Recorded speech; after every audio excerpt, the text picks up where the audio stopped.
प्रतिवादी करुणा मुंडे यांच्यातर्फे मी युक्तिवाद केला. आम्ही काही डॉक्युमेंट आज दाखल केले. ती डॉक्युमेंट जे सिद्ध करतात की आमचं लग्न 98-96 पासून आमच्याकडे डॉक्युमेंट आहेत. मुलांचे पासपोर्ट, त्यांचे जन्माचे कागद त्याचे आहे. पुन्हा बँकेच्या लोनचे मध्ये गॅरंटर म्हणून त्यांनी सह्या केलेल्या आहेत. पासपोर्ट सगळे जे डॉक्युमेंटरी प्रूफ्स आहेत की आम्ही बायको आहोत असे आम्ही सगळे डॉक्युमेंट दाखल केलेले आहेत. आता त्यांचा मागच्या वेळेस असा आर्ग्युमेंट होतं की लिव्ह इन रिलेशन काही दिवस राहिले.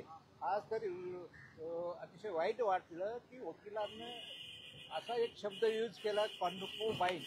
त्यांनी कळायला पाहिजे होतं की कोर्टासमोर काय तुम्ही कॉन्ट्री रेकॉर्डच्या तुम्ही आर्ग्युमेंट करता. आज माझं कोर्टासमोर त्यांचं बी एवढं हे होतं की असे तुम्ही शब्द असे वापरायला म्हणजे कोर्टासमोर तुम्ही कोर्टाच्या भाषेमध्ये काही गोष्टी वापरायला पाहिजे. लिव्ह इन रिलेशन ठीक आहे, पण कॉन्कोबाईन हे असे शब्द वापरायला नाही पाहिजे.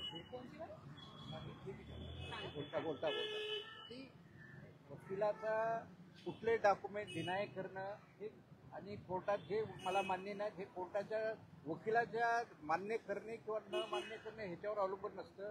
त्याच्यासाठी खाली हे व्हायला पाहिजे, खाली डॉक्युमेंट करून आणि त्याला ऑब्जेक्शन रायटिंगमध्ये घ्यायला पाहिजे.